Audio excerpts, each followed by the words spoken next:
Cristo. Esta es una expresión que el apóstol Pablo usaba constantemente, la usó muchas veces. Hubieron otros apóstoles que lo usaron también, pero ninguno como la usó Pablo. Yo quiero que sepan que al apóstol Pablo, él dice que el misterio de Cristo le fue enseñado a él. El misterio de la dispensación, de la gracia. El misterio que dice él que había sido oculto a los hombres de la fundación del mundo y ha sido revelado en estos tiempos a los santos apóstoles y profetas. O sea, que este pacto era un misterio. Y Pablo mismo dice en Efesios capítulo 3 que este misterio era que los gentiles y los judíos iban a ser partícipes de la salvación. Era uno de los misterios. El apóstol Pablo fue el primero en aceptar esta verdad y de predicar el evangelio a los gentiles. Yo lo he dicho muchas veces, yo creo que tenemos la salvación en estos países donde están los gentiles predominantes por la obra misionera que comenzó el apóstol Pablo, porque ningún judío quería llevarle la palabra de Dios a los gentiles. Pero bueno, Primera de Corintios capítulo 1, en Cristo. Vamos a ver todas las cosas que quería decir el apóstol Pablo cuando decía en Cristo. En Cristo. Porque si no estamos en Cristo, estamos perdidos. Sin Cristo no hay nada. Así es. Ni salvación, ni vida eterna, nada. Amén, amén. Cero. El Señor mismo le dijo a los apóstoles, sin mí nada podéis hacer. Primera de Corintios capítulo 1, versículos 2 y 3. A la iglesia de Dios que está en Cristo, está en Corintio, perdón, a la iglesia de Dios que está en Corintio, a los santificados en Cristo Jesús, llamados a ser santos. La palabra hacer no existía en el original griego. Esto fue añadido supuestamente para ellos ayudar a entender los que tradujeron la Biblia y tradujeron las copias y eso, pero en el original decía llamados santos. Para que lo sepan bien. Llamados santos. Llamados santos. No a ser santo, llamados santos, porque si usted conoce a Cristo, usted es santo. Amén, amén. No se puede conocer a Cristo y no ser santo. Eso es invento del diablo. Así es. Con todos los que en cualquier lugar invocan el nombre de nuestro Señor Jesucristo, Señor de ellos y nuestro.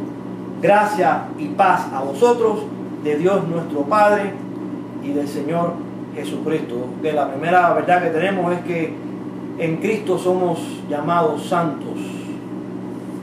Vamos ahora al mismo 1 de Corintios capítulo 4. Apunten los pasajes porque esto revela muchas cosas. Son muchos temas. Versículo 4. El capítulo 4 de 1 de Corintios, versículo del 15 al 17.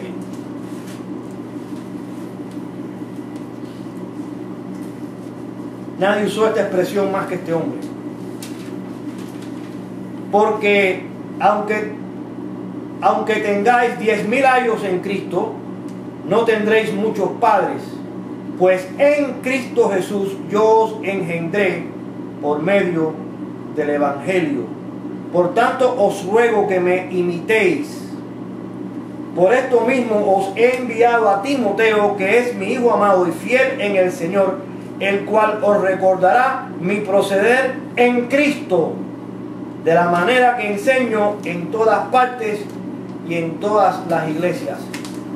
Vamos a notar que el hermano Pablo, su vida no estaba disasociada en ningún momento aparte de Cristo. Él cada vez que hablaba de cosas que él hacía, él constantemente decía en Cristo, en Cristo, en Cristo. Esto es un hombre que fue un maestro de la ley. Esto es un hombre que fue un celote de la ley, un hombre justo según la ley, que vino a entender que su justicia era imperfecta, no podía justificarse delante de Dios por su propia justicia obedeciendo la ley. Por eso él estaba tan agradecido en Cristo, él estaba agradecido por el Señor, y el Señor, él dijo, el Señor me consideró fiel, por lo tanto me puso en el ministerio. Pablo fue un hombre muy fiel a Dios y Dios le reveló muchas cosas a este varón. Si tú analizas bien las cartas de él, toda la doctrina cristiana está en esas cartas. Yo le le exhorto y le recomiendo a mis hermanos en Cristo que hagan hincapié en leer las 14 epístolas de Pablo. Toda la Biblia tiene revelación, el Nuevo Testamento tiene revelación todos, pero la masa de las doctrinas cristocéntricas están en las 14 epístolas de Pablo. El que niegue eso no ha leído el Nuevo Testamento, se lo digo. Ese es ahí donde está la esencia. Sí, la esencia del cristianismo bíblico está en las cartas de este hombre. Eso, olvídese eso. Segunda de Corintios, capítulo 5. Segunda de Corintios, capítulo 5. Segunda de Corintios, capítulo 5, versículos del 17 al 19. De modo que si alguno está en Cristo, nueva criatura es, o sea, es una persona nueva. Las cosas viejas pasaron, he aquí todas son hechas nuevas. Y todo esto proviene de Dios, quien nos reconcilió consigo mismo por Cristo y nos dio el ministerio de la reconciliación, que Dios estaba en Cristo reconciliando consigo al mundo, no tomándoles en cuenta a los hombres sus pecados, y nos encargó a nosotros la palabra de la reconciliación. Que Dios estaba en Cristo. Esto es una expresión indirectamente de Pablo diciendo que Jesucristo es Dios. De las mismas otras cosas que lo dijo.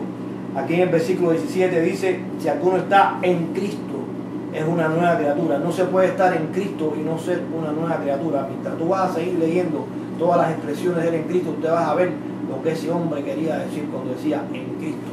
El que está en Cristo no practica el pecado. El que está en Cristo es salvo y tiene una fe que obedece al Señor.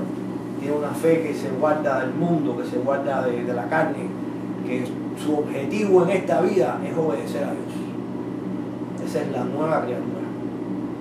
No hay nueva criatura en impiedad, ni en pecado, ni en rebeldía. Eso no existe. Vamos a seguir. Aquí mismo, 2 de Corintios, capítulo 13.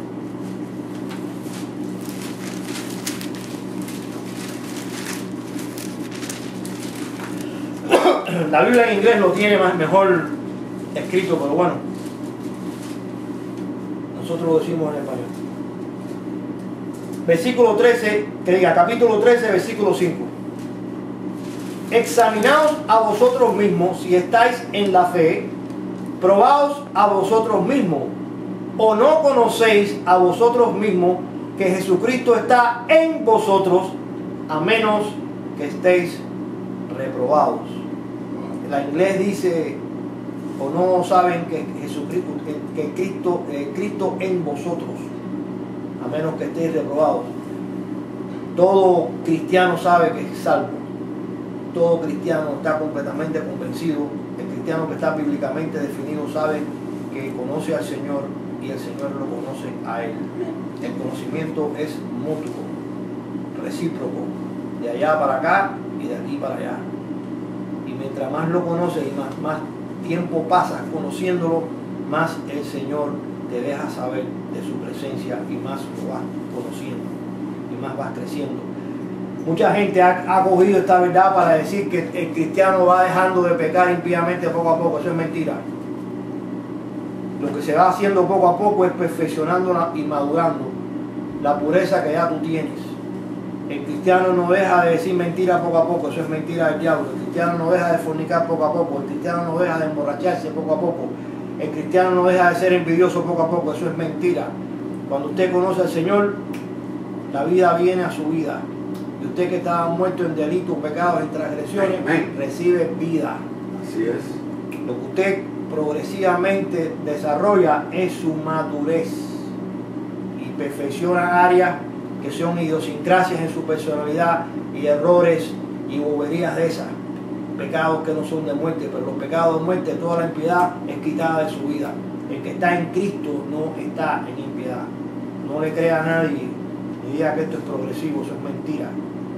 Cuando usted conoce a Cristo, usted deja de decir mentiras, usted deja de estar involucrado en cosas inmorales, usted deja de usar malas palabras con la boca, porque Cristo vino a su vida y usted está en Cristo. Y esto es instantáneo. Esa es la salvación de la Biblia, del Nuevo Testamento. Vamos a seguir. Gálatas capítulo 3. Gálatas capítulo 3. Sigue el apóstol Pablo hablando en Cristo. Versículos 24 al 29. De manera que la ley ha sido nuestro ayo. ¿Cómo dice tu Biblia, hermana? Versículo 24. No le gusta todavía. 3:24. Tranquila. No, ya lo. Tranquila. Porque yo sé que tú tienes la Biblia de las Américas y yo sé que no dice algo, pero que dice otra cosa. Que es hasta mejor que ayo, porque ayo es una palabra que no. ¿Gálatas está en dónde? Gálatas está después de 2 de Corintios. No. 2 de Corintios, atrás viene Gálatas. Capítulo 3, versículo 24. Como dice el versículo 24, 3:24. De manera que la ley ha venido a ser nuestro ayo Mira, dice para nuestro ayo. conducirnos a Cristo, a fin de que seamos justificados por fe. Gracias, hermano. Ok, dice ayo igual. Ayo viene a ser como un maestro, un cuidador de niños, en realidad. Eso era lo que era la ley. La ley cuidaba a los que habían sido salvos según la ley, era como una cerca, lleno de mandamientos que te decían no hagas esto, no hagas esto, no hagas esto. Entonces tú no te volvías un impío. La razón por la que la ley fue dada era para que tú no te volvieras un impío. Pero la ley no te santificaba completamente el corazón. Jesucristo sí lo hace por su Santo Espíritu. Por eso la santificación del Nuevo Testamento es superior a la del Viejo. Muchos maestros de la Biblia no hacen esta aclaración y hay que hacerla, porque si tú comparas la justicia de la ley con la justicia del pacto de la gracia, tú ves que el pacto de la gracia es mucho mayor y es superior al pacto de la ley. Estaba leyendo hoy la Biblia cuando a compartir esto, para que ustedes vean que cómo es la justicia de la ley, que Samuel llegó a ver a Saúl y le dijo, ¿por qué no has obedecido todo el mandamiento de Dios? ¿Por qué nos mataste a todos los amalequitas? Y dice, bueno, es que imagínate, inventó un cuento para no obedecer a Dios. Y bueno, el Señor le dijo, bueno, el Señor te ha quitado el reino, tú no vas a ser rey en Israel. Y después tú ves que manda a buscar al rey Amalek y lo manda a buscar y le dice, tráeme a Amalek para acá. Y el rey Amalek viene pensándose que ya había pasado el peligro. Y Samuel le dice, de la misma manera que tú hiciste viudas y huérfanos a los hijos de Israel, tu madre y tu esposa van a ser viudas de ti y lo matan. Y Dios lo aplaude. Esa es la justicia de la ley. Que hoy no puede coger una espada y matar a la gente. La Biblia, la espada de hoy es esto. Amén, amén. Entonces tú ves que hay una diferencia. Si tú no sabes, si no hay una diferencia, imagínate tú, ahí es donde vienen las confusiones.